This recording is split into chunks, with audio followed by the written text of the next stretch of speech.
Sir हजुरलाई स्वागत छ अनि जय मसी। जय मसी सबैजनालाई। हजुर सर तपाईँको जुन गवाई छ त्यो गवाई प्रभुलाई पाउनुभन्दा अगाडि तपाईँको गवाई कस्तो थियो र कस्तो जीवन बिताइराख्नु भएको थियो र प्रभुलाई पाइसक्नु भएको बादमा तपाईँको जीवन कस्तो छ र कस्तो बितेर गएको थियो र प्रभुले तपाईँको जीवन के काम गर्नुभयो भनिकन त्यो कुरा तपाईँले विस्तार रूपमा राखिदिनुहोस् न है। हुन्छ। यो च्यानल यो युट्युब हेरिरहने सम्पूर्णमा मेरो छोटो जीवन गवाई हजुरहरूको सामु म राख्न चाहन्छु। विशेष गरेर म लगभग 2062-63 सालतिरको कुरा हो। म जब 9-10 मा पढ्दै गर्दाखेरि हाम्रो अलिकति त्योभन्दा थोरै अगाडि म जान चाहन्छु। लगभग 2050 सालतिरको कुरा। म चाहिँ 5 वर्षको थिएँ। त्यतिखेर चाहिँ म विश्वासी थिइनँ। मैले चाहिँ प्रभुलाई विश्वास गरेको थिइनँ। त्यो समयमा चाहिँ मेरो बुबा चाहिँ म 5 वर्षको हुँदा 2050 सालमा उहाँ चाहिँ एउटा एक्सिडेन्ट हुनुभयो। जुन आँप टिप्ने क्रममा हातको रुखदेखि लडेर चाहिँ उहाँ इमिडिएटली त्यहाँ उहाँको डेथ भयो। र त्यस पश्चात अनि मेरो मम्मी चाहिँ 25 वर्षको उमेरको हुनुहुन्थ्यो। उहाँले जहाँसम्म भनेअनुसार अनि समाजहरूले गाउँघरकोले भनेअनुसार उहाँ चाहिँ एकदमै कलिलै उमेरमा आफ्नो श्रीमानलाई गुमाउनु भयो। र हामी चाहिँ एकदमै हामी 3जना दाजुभाइ र 1जना चेली, जम्मा 4जना थियौँ। अनि जब बुबाको मृत्यु भएको केही बादमा 2-3 महिनाको बादमा चाहिँ बहिनीको जन्म भयो। र त्यो परिस्थितिमा जब एउटा हामी एकदमै गरिब परिवारको फ्यामिली हाम्रो, अनि त्यो समयमा चाहिँ बाबुको मृत्यु पश्चात काजक्रियाहरू गरेर सबै कार्यक्रमहरू सिद्ध्याउनु भयो। अब हिन्दू परम्परा अनुसार चाहिँ 13 दिनसम्म जुठो बार्ने, अनि लडी मरेकोलाई चाहिँ पुराणहरू लगाएर चाहिँ उसको आत्मालाई चाहिँ सुरक्षित पार्ने भन्ने एउटा शास्त्र अनुसार चाहिँ त्यो विधिहरू गर्नुभयो। अनि हाम्रो गरिब परिवार भएको कारणले गर्दाखेरि चाहिँ अब खर्चहरू चाहिँ को समस्या भएकोले गर्दाखेरि हाम्रोमा भएको गोरु गाईहरू भैँसीहरू बेचेर चाहिँ बाउको काजक्रियाहरू भएको रहेछ मम्मीले अहिले बुझ्दाखेरि। अनि त्यति गरिसकेर सबै कार्यक्रमहरू सिद्ध्याइसकेपछि हाम्रोमा धेरै ऋणहरू पर्न गयो। अनि त्यसको केही समयपछि लगभग 2062तिरको कुरा हो। हामी 3जना दाजुभाइ अनि मेरो कान्छो भाइ चाहिँ त्यस्तै एउटा वायु लाग्यो भनेर मनसाउनु भयो। धामीहरू ल्याइयो, मनसाएर चाहिँ एक दिन मनसाएको, अर्को दिन चाहिँ डक्टरकोमा लाने भनेर त्यतिखेर चाहिँ गाडीहरूको यातायातको चाहिँ व्यवस्थापन नभएकोले गर्दाखेरि हामीले स्ट्रेचरहरू तयारी गर्दै गर्दाखेरि मेरो कान्छा भाइको पनि इमिडिएटली डेथ अफ भयो, मृत्यु भयो। अनि एकदमै कसैलाई बोलाउनु पनि सकिएन र डक्टर लिन जाने भनेर तयारी गर्दै गर्दा स्ट्रेचरहरू खोज्दै गर्दा कोही डक्टर लिन जाने भयो, डक्टर पनि समयमा ल्याउन सकिएन। त्यही बेलुकै नै लगभग 3-4 बजीतिर भाइको मृत्यु भयो। अनि भाइको मृत्यु भइसकेपछि फेरि भाइको पनि काजक्रियाहरू हिन्दू परम्परा अनुसार चाहिँ गरियो। मैले नै गरेँ होइन। आमा अनि म जेठा छोरा भएको कारणले गर्दाखेरि, म दाजु भएको कारणले गर्दा त्यो गरियो। अनि गरिसकेपछि सबै कुराहरू सिद्धिसकेपछि फेरि 2 वर्षपछिको बादमा अब त्यस्तै बायोहरूले एकदमै दुःख दिने भयो। अनि धामीहरू चाहिँ हाम्रो घरमा हप्तामा नभए पनि हप्तामा 1 चोटि 2 चोटि नभए पनि महिनामा 4-5 चोटि चाहिँ हाम्रो घरमा धामी झाँक्रीहरू लगाउनु पर्ने हुन्थ्यो। बायो चाहिँ बिग्रेको छ, लडी मरेको बायोले चाहिँ तिमीहरूलाई दुःख दिएको छ भन्ने खालि त्यस्तो कुराहरू आउँथ्यो। अनि त्यस्तो हुँदै गर्दाखेरि फेरि पनि मेरो माइलो भाइ चाहिँ लगभग 12 वर्षको उमेरको भाइ 7-8मा पढ्दै गरेको, त्यस्तै बिराम कान्छो भाइलाई जस्तो बिराम लागेको थियो त्यस्तै बिराम लागेर चाहिँ मेरो माइला भाइ पनि बित्यो।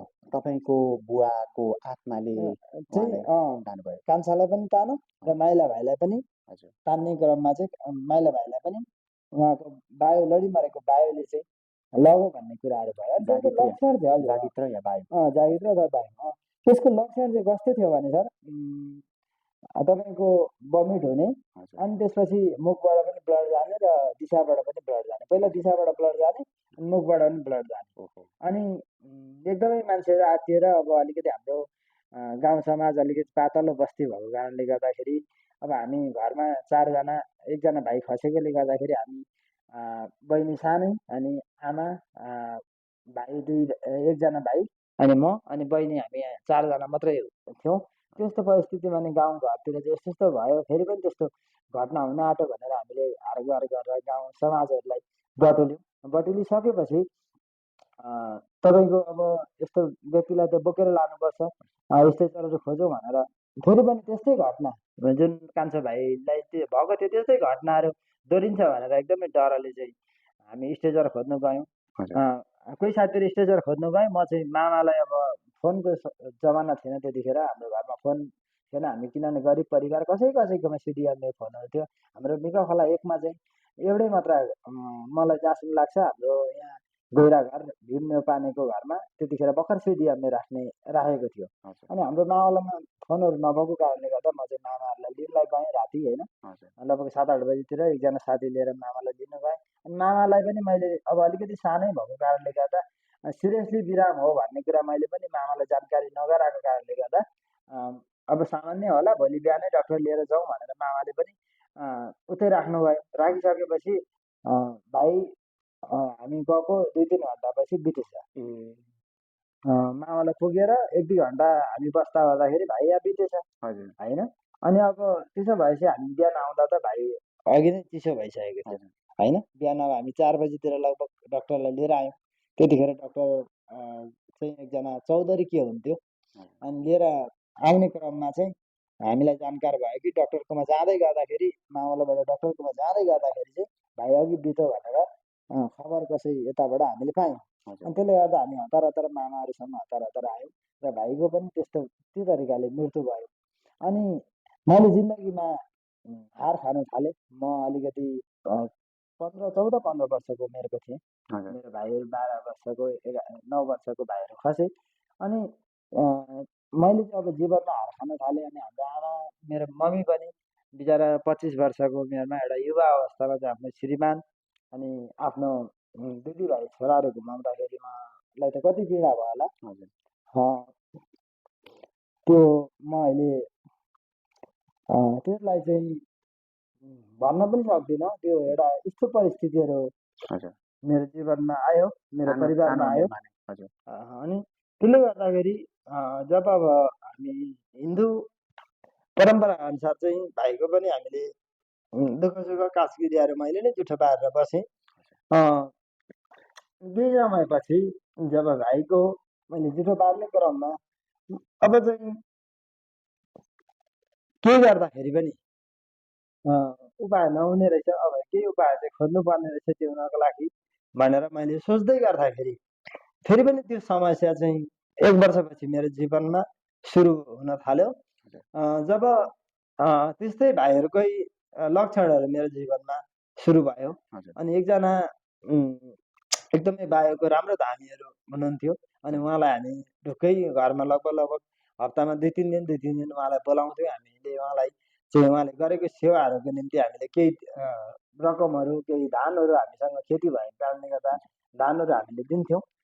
अनि उहाँले त्यो बायोहरू मनसाइदिनुहुन्थ्यो। कहिले कालो पाठाहरू काट्नुपर्छ भनेर उहाँले 12-1 बजी त्यसरी कालो पाठाहरू काट्न लगाउनुहुन्थ्यो।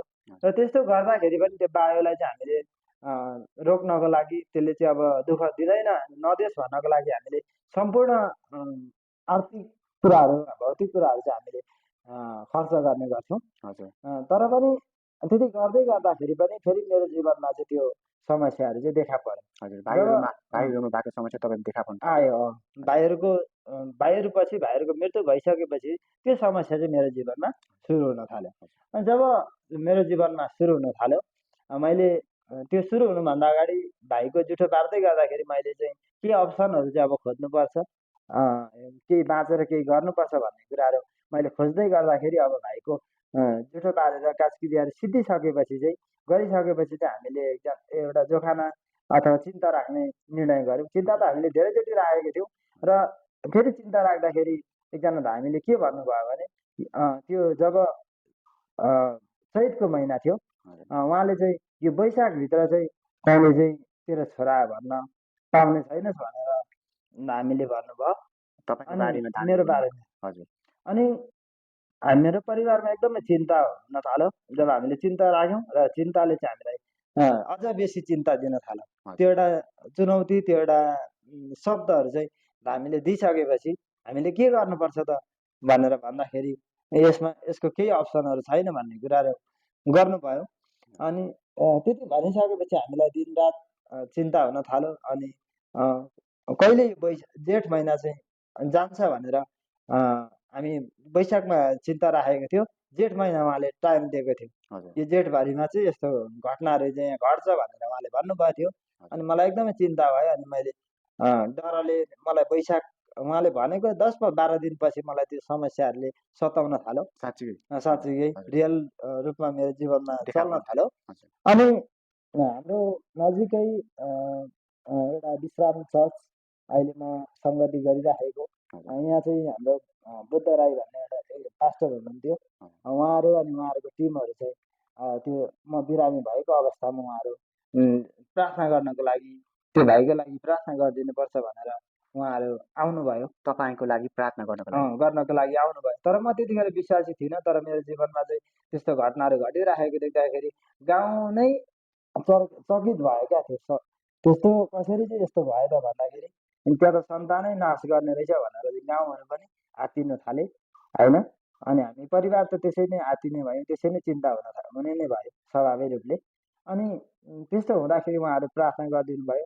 प्रार्थना गरिदिएर अनि लु उहाँलाई त अब साह्रै हुन्छ, के हो उहाँ छोरा जसरी पनि बचाइदिनु पर्यो भनेर आमाले पनि अब के गर्नु त हुन्छ भनेर आमा पनि आत्तिनु भयो। र आमाले चाहिँ भन्नुभयो ल चर्चमै लगेर चाहिँ उसलाई प्रार्थना गरिदिनु, उहीँ राख्नु भनेर भन्नुभयो। अनि अनन्त बडामा हुनुहुन्थ्यो हाम्रो यहाँ अहिलेको वर्तमान पास्टर दिलकुमार लवा को श्रीमती हुनुहुन्थ्यो अनन्त लवा।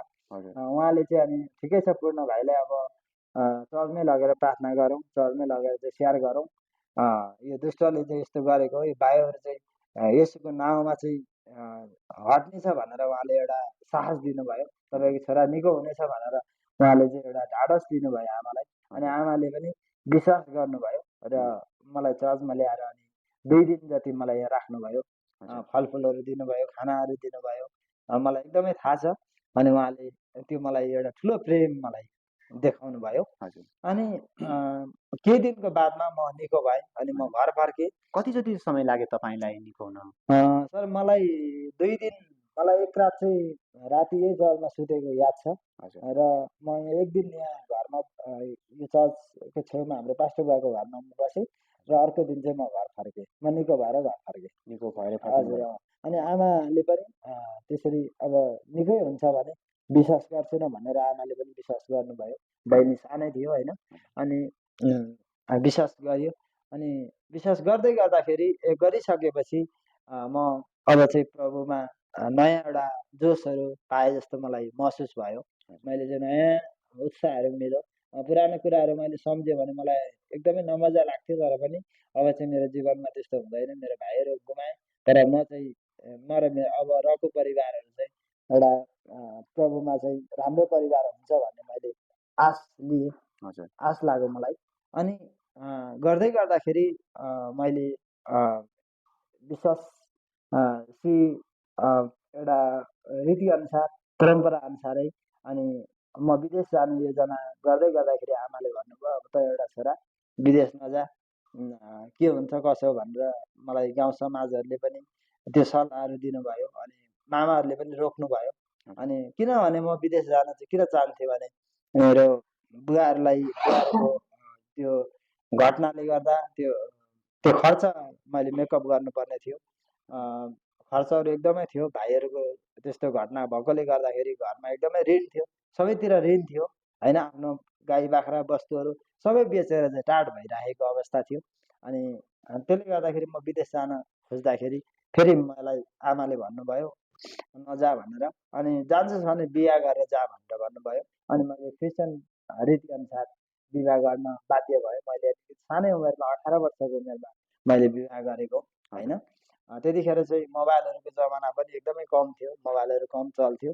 अनि त्यसरी मैले विवाह गरेँ। अनि मेरो छोराहरू दुई भाइ छन्। म विवाह गरेर मेरो एकजना छोरा हुने भएको केही बादमा छोरा जन्मिएको लगभग 3-4 महिनाको बादमा चाहिँ म विदेश गएँ। विदेश गएर मैले एकदमै राम्रो कम्पनी पाएँ। मैले लगभग त्यतिखेरको समयमा 2007-8 सालतिरको कुरा होला। 12-13 लाख 14 लाख रुपियाँ पैसाहरू मैले कमाएको थिएँ। मैले ऋणहरू तिरेर सबै गरेर चाहिँ मैले कमाएँ। मैले झापामा जग्गा पनि आउनुभयो। हजुर झापामा जग्गा पनि किनेँ मैले होइन। म छुट्टीमा आएको थिएँ एकचोटि, अनि छुट्टीमा आएर फेरि गएर म फिनिस्टमा आएँ। अनि त्यसपछि अहिले मेरो 2 भाइ छोराहरू छन्। अनि मैले अब त्यसको बादमा तपाईँ विश्वासी बनिसक्नु भएपछि चाहिँ तपाईँको जीवनमा के चुनौती आयो र सतावटहरू के आयो? हजुर, यसलाई म जोड्दैछु। तर अब मेरो जीवनमा आएको चुनौती चाहिँ त्यो चाहिँ एउटा आशिष सुरु भयो मेरो जीवनमा। जब मैले विदेशमा चाहिँ सबैभन्दा राम्रो त्यो कम्पनीकै सबैभन्दा राम्रो उमा चाहिँ कामहरू पाएँ मैले। मैले त पढाइ त मेरो एसएलसी पास मात्रै थियो, तर त्यहाँ एसएलसी पास गरेको मान्छेहरू पनि 2-3 जना मात्रै थियो त्यो कम्पनीमा। अनि मलाई सेल्सम्यान बनाइदिएको थियो। त्यहाँनिर जाने बित्तिकै हल्का पढ्न लेख्नहरू आउँथ्यो र मलाई इङ्ग्लिसहरू अलिअलि थोरै बोल्न सक्ने थिएँ। अनि त्यतिखेर मलाई राम्रो परमेश्वरको एउटा योजना होला सायद होइन। अहिले बुझ्दाखेरि मलाई राम्रो अपर्च्युनिटी त्यहाँ आयो र मैले राम्ररी कमाएँ। तर मैले त्यति कमाइसकेपछि अब चाहिँ म नेपालमै केही गर्छु भनेर चाहिँ मैले विदेश माया मारेँ। विदेश माया मारिसकेपछि अब अलिकति बाटोको छेउमा बसेर चाहिँ म व्यापार व्यवसायमा लाग्छु भनेर चाहिँ मैले सोच बनाएँ। अनि मैले एउटा घर पनि अलिकति बाटोमा एउटा जग्गा किनेर घर बनाएँ। अनि सबैले पैसा कमाइराखेको, व्यापारहरू गरेर कमाइराखेको देखेपछि किन विदेश जाने, कमिन्छ भने यतै गाउँघरमै कमाउन भनेर चाहिँ मैले व्यापार गरेँ। व्यापार पनि कस्तो खालको भने अब जाँड रक्सीहरूको व्यापारहरू गरेँ। विश्वासी भएर मलाई अलिअलि अब थाहा चाहिँ थियो विश्वासीहरूले जाँड रक्सी गर्नु हुँदैन भन्ने कुरा। तर गर्दाखेरि त केही हुँदैन, खानु चाहिँ हुँदैन भन्ने मैले अलिकति अहम भावना लिन्थेँ, तपाईँको मनमा त्यो आउँथ्यो। अनि मैले गरेँ, मैले जाँड रक्सीहरू गरेँ, व्यापारहरू राम्रै चल्थ्यो होइन। चल्दै गयो। मैले वर्षमा लगभग 3-4 लाख रुपियाँ चाहिँ कमाउँथेँ। खर्च सर्च कटाएर पनि त्यति हुन्थ्यो मैले जाँड रक्सीहरू व्यापार गरेर। तर एक दिन के भयो भने अब अलिकति पास्टरहरूले मण्डली परिवारहरूले अग्रजहरूले पनि यो जाँड रक्सी गर्नु चाहिँ ठिक होइन, विश्वासीहरूले यो अशुद्ध कुराहरू चाहिँ प्रयोग गर्नु ठिक होइन, बेच्नु ठिक होइन भन्ने कुराहरू गर्दै गर्दाखेरि पनि म चाहिँ पैसा राम्रो आएको कारणले गर्दाखेरि चाहिँ उहाँहरूको कुरा चाहिँ अलिकति अटेर गरे जस्तो गर्थेँ होइन। अटेरी गर्थेँ पैसाको लोभमा। म चाहिँ पैसालाई चाहिँ अलिकति धेरै प्रेम गरेको कारणले पैसा चाहिँ आइराखेकोले गर्दा मलाई चाहिँ त्यतातिर बढी जोड थियो। यो छोड्दिनँ म भन्ने चाहिँ थियो मलाई।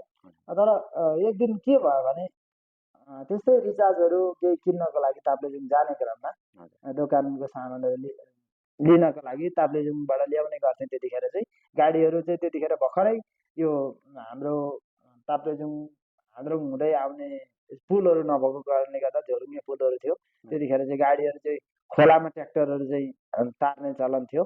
त्यतिखेर पुलहरू बनेको थिएन। अनि त्यसले गर्दा हामी झोलुङ्गे पुलहरूबाट सामानहरू ल्याएर सामान्य व्यापारहरू त्यसरी चलाइराखेको थियौँ। एक दिन अनि रिचार्जहरू सामानहरू पनि हल्का ल्याउँछु भनेर चाहिँ म ताप्लेजुङ गएको थिएँ।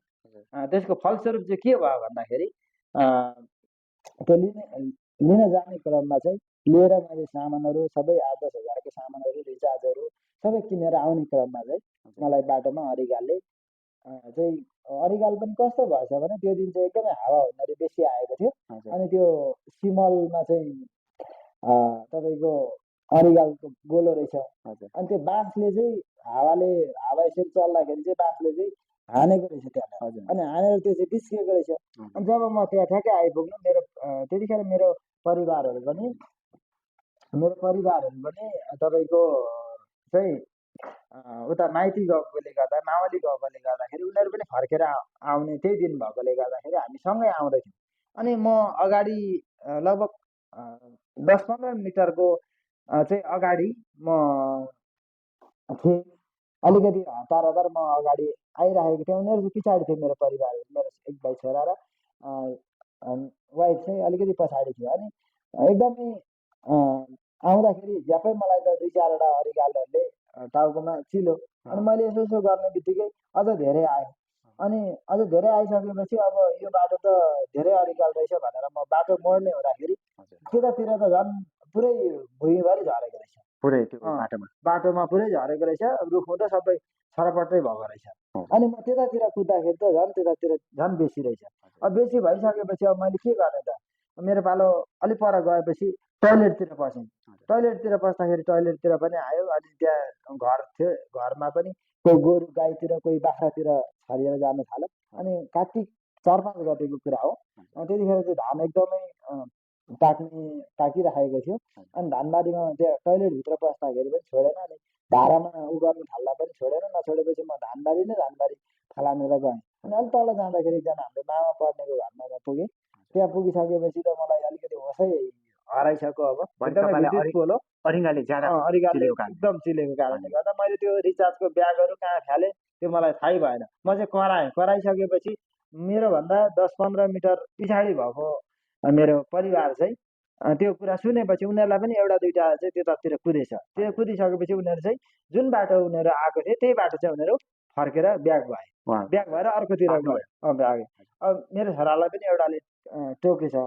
मलाई त थाहा भएन। पछि म निको भएर आउँदाखेरि मलाई थाहा भएको। तपाईँ हस्पिटल नै जानु पर्यो। अनि म त त्यो मामाकोमा गएँ। मामाकोमा गइसकेपछि म एकदमै सिरियस भएँ। अब सुनिनु थाल्यो, पुरै भमिट हुनु खोजिहाल्यो। अनि मलाई एकदमै भित्रबाट पोलो, म सक्दिनँ, मलाई हस्पिटल लानु भनेर मैले भनेपछि त्यतिखेर त्यो एरियामा एउटा मात्रै बाइक थियो रहेछ। अनि मामाले त्यो भाइ त्यो अहिले पनि म उहाँलाई भेट्दाखेरि यसो बसौँ दाइ, चियाहरू खाउँ भनेर म खाजा नखाइकन उहाँलाई छोड्दिनँ। किनभने मलाई ठुलो उहाँले चाहिँ सहयोग गर्नुभएको छ, गुण गर्नुभएको छ। अनि मैले मामाले उहाँलाई फोन बोलाउनु भयो। बोलाएपछि मामाले मलाई पछाडि डन्डलोमा बोकेर पारिपट्टि लानुभयो। पारिपट्टिबाट चाहिँ अनि बाइकमा मलाई पछाडि बाँधेर बिचमा त्यो बाइक चलाउँदा 3जना बाटो खराब र नतान्ने, त्यसले गर्दाखेरि उहाँको बाइक चलाउनेको पछाडि चाहिँ मलाई मजाले बाँधेर हस्पिटल पठाउनु भयो। अनि म हस्पिटल जाने क्रममा मलाई अलिकति माथि गएपछि मलाई पुरै भमिट भयो, मलाई होस भयो। अनि मलाई अलिअलि थाहा छ कि साक्य मेडिकल, ताप्लेजुङमा साक्य मेडिकलको पेटीमा पुग्दाखेरि मलाई पुरै भमिट भयो, अत्याधिक भमिट भयो। भमिट भइसकेपछि साक्य मेडिकललाई त्यो हाम्रो मलाई लाने बाइक राइडर उहाँले चाहिँ लु यस्तो यस्तो घटना हो, यसलाई लु चेक गरिदिनु पर्यो भन्दाखेरि